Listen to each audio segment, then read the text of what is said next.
देखिए, अक्सर हम कहते हैं फ़िल्मी हीरो के बारे में कि हीरो पर्दे पर वो अच्छा लगता है जो दिलेरी दिखाता है। पर्दे पर वो अच्छा लगता है जो दमख़म दिखाता है। पर्दे पर वो अच्छा लगता है जिसकी एक आवाज़ से पूरा जो गुंडों का इलाका होता है वो काँप जाता है। लेकिन राजनीति में इसके उलट कहा जाता है। राजनीति में कहा जाता है कि राजनेता वो जो मौके को हिसाब से बात कहे। राजनेता वो जो मौके को तलाशे और मौके को कैश करने का पूरा मौका ढूँढे। राजनेता वो जो मौके की नज़ाकत समझते हुए अपनी राजनीति को कभी इधर तो कभी उधर इस तरह का लचीला रखे।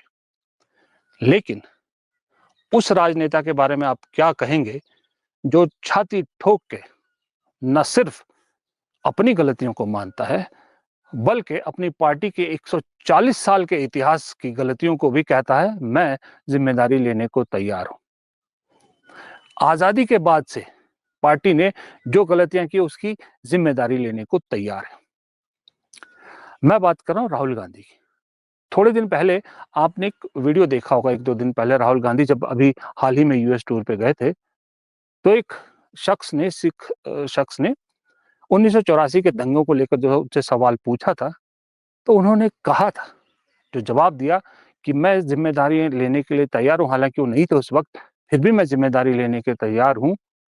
ये राहुल गांधी का कैरेक्टर बताता है। As far as mistakes of the Congress party are concerned, a lot of those mistakes happened when I was not there. But I'm more than happy to take responsibility for everything that the Congress party has ever done wrong in its history. The question is, what are you doing to reconcile? I've been to the, I have publicly stated that what happened in the 80s was wrong. I have been to the Golden Temple multiple times. I have an extremely good relationship with the Sikh community in India and a loving relationship with them. दरअसल ये राहुल गांधी का पहला मौका नहीं है। आपको याद होगा कुछ महीनों पहले दिल्ली में एक सम्मेलन में भी उन्होंने कहा था कि मैं मानता हूँ 1980 के दशक के बाद से दलित ओबीसी के साथ कांग्रेस ने वो व्यवहार नहीं किया जो करना चाहिए था। उनको वो पोजीशन नहीं दी जो देनी चाहिए थी। ये कौन नेता कहता है? 1980 में तो राहुल गांधी कहीं राजनीति के आसपास भी नहीं थे। वो तो 2004 से राजनीति में आए थे, लेकिन फिर भी उन्होंने कहा कि उस गलती को मैं मानता हूं, लेकिन अब उस गलती को सही करने का वक्त आ गया है। अब मुझे लगता है कि दूसरों को ज्ञान देने से पहले खुद अपने अंदर झांकना होगा और खुद पार्टी में पहले इस सिस्टम को लागू करना होगा, ठीक करना होगा, और उसकी कवायद उन्होंने शुरू कर दी है। फिर उससे पहले राहुल गांधी की भारत जोड़ो यात्रा देखिए। भारत जोड़ो यात्रा के दौरान भी उन्होंने कहा बहुत सारी जगहों पर कि हाँ, हमारी पार्टी से बहुत सारी भूलें हुई हैं, कांग्रेस ने बहुत भूलें की हैं, हमारे नेता दरअसल जमीन पर आना भूल गए थे। फिर एक हाल का मैं आपको गुजरात का इंसिडेंस बताता हूं, जहां राहुल गांधी ने पब्लिकली एक्सेप्ट किया कि हमारे यहाँ पर नेता हैं, कुछ बहुत सीनियर नेता हैं, लेकिन अपना बूथ तक नहीं जिता पाते। फिर यही राहुल गांधी पब्लिकली मानते हैं कि हमारी पार्टी के अंदर आधे से ज्यादा लोग बीजेपी के लिए काम कर रहे हैं। इतनी दिलेरी, इतनी ओपननेस कौन सा नेता करता है? किसका आपने अब तक ट्रैक रिकॉर्ड देख लीजिए, किस नेता ने इतनी दिलेरी से सारी चीजें एक्सेप्ट की? बीजेपी से कभी कभी ऐसी कोई बात सुनने को मिलती है? बीजेपी ने तो क्लियरली ये कहा है कि ये बीजेपी की सरकार है, मोदी की सरकार है, इसमें इस्तीफे नहीं होते। ये चीज अगर कोई सरकार कह रही है तो उससे आप सोचो कि वो अपनी गलतियों को माने। इम्पॉसिबल। लेकिन जो शख्स अपनी गलती मानता है, इसका मतलब ये नहीं कि वो झूठा है या झुक गया है या डरा है। दरअसल अपनी गलती वही मानता है, हमने तो किताबों में यही पढ़ा है कि अपनी गलती वही मानता है जो सच्चा इंसान होता है, जिसकी रीढ़ की हड्डी में दम होता है। गलती मानने से इंसान बड़ा होता है, छोटा नहीं होता, ये हम सब ने पढ़ा है। क्या मोदी जी कभी ये गलती मानेंगे कि गुजरात में जो हुआ था 2002 में वो ठीक नहीं हुआ था? क्या मोदी जी कभी पुलवामा को लेके गलती मानेंगे?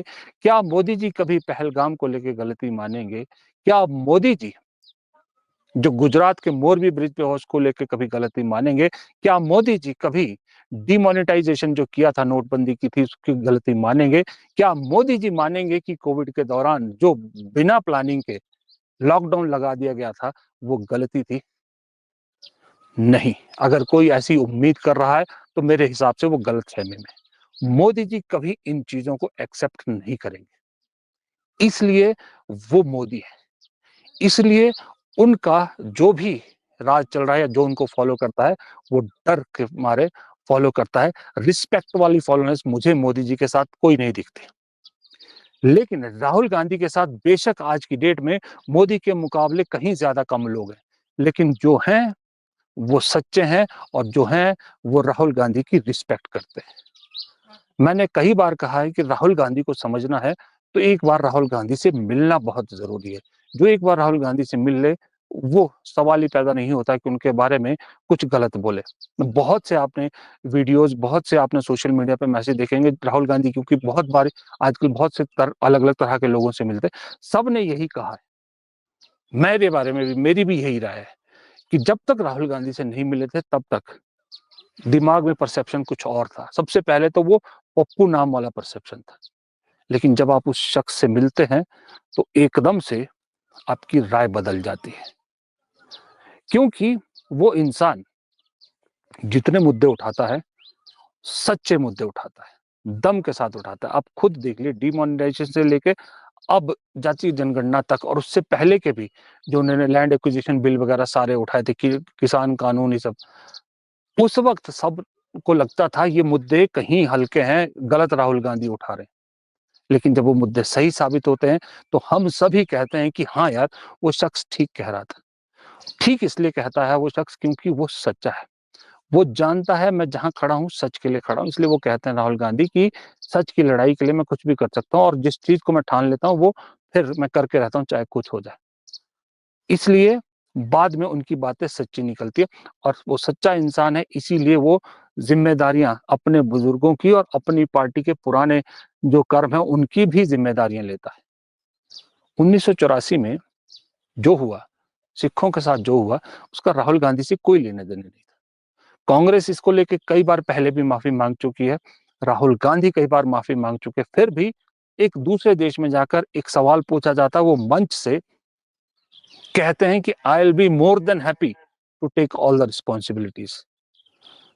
मैं अपनी बात करता हूं, मेरे दादाजी तो छोड़िए, अगर कोई मेरे स्वर्गीय पिताजी की भी किसी काम के लिए, किसी जो अच्छा काम नहीं हो, किसी गलती के लिए मुझे कोई जिम्मेदार ठहराने लगेगा, मैं तो नहीं ले सकता।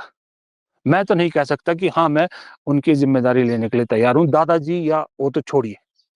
लेकिन ये राहुल गांधी लेता है, ये आज का राहुल गांधी है, ये आज का नेता है, और ये भारत की आज की राजनीति करना चाहता है, और भारत की राजनीति को आज के इस रूप में ढालना चाहता है।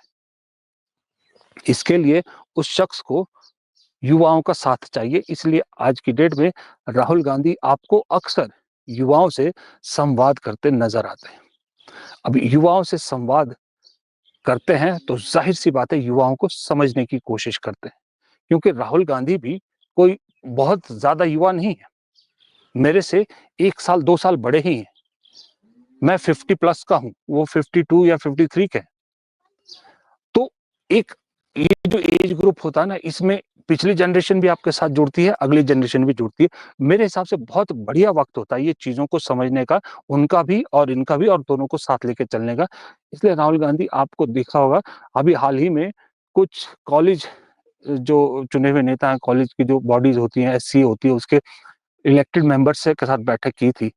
तो उसमें से एक शख्स से मेरी बात हुई थी, तो उन्होंने यही कहा था कि हमसे राहुल गांधी ने पूरी बैठक में 90% यही बात की कि देश की राजनीति में युवाओं का क्या रोल होना चाहिए। अब आप सोचिए, मोदी जी कितने लोगों से मिलते हैं? मोदी जी जब बुलाते हैं तो मोदी जी अपना कोई ना कोई किस्सा सुनाते हैं कि मेरा तो इससे कई जन्मों का नाता है, मेरा तो उसके साथ कई जन्मों का नाता है। लेकिन ये शख्स कहता है, आप ये बताइए कि कैसे किया जा सकता है। Ideas, basic concept is ideas. वो नॉलेज का हब बनना चाहता है, वो अपने इस दिमाग में हर आइडिया को लेना चाहता है। मैं वो दिन सोच रहा हूँ जिस दिन अगर राहुल गांधी प्रधानमंत्री की कुर्सी पे जिस दिन बैठेंगे, अगर वो बैठते हैं, तो जितने आइडियाज उन्होंने लोगों के से सुन लिए हैं, उन आइडियाज को वो इम्प्लीमेंट कैसे करेंगे। और अगर इम्प्लीमेंट करते हैं तो मुझे लगता है, मैं शायद 2-3 बार पहले ये बात बोल चुका हूँ कि मुझे लगता है कि राहुल गांधी या तो भारत के अब तक के इतिहास के सबसे कामयाब प्रधानमंत्री होंगे या फिर सबसे नकारा प्रधानमंत्री होंगे। क्योंकि ऐसे आदमी जो है ना जीनियस हो जाता है, जिसके पास इतने आइडियाज होते हैं, आइडियाज अगर इंप्लीमेंट हो जाए उसके, फिर तो वारे न्यारे। और अगर आइडियाज इंप्लीमेंट ना कर पाए तो वो आदमी फिर नाकामी की तरफ चला जाता है। क्योंकि आपके आइडियाज को समझने वाले भी होने चाहिए।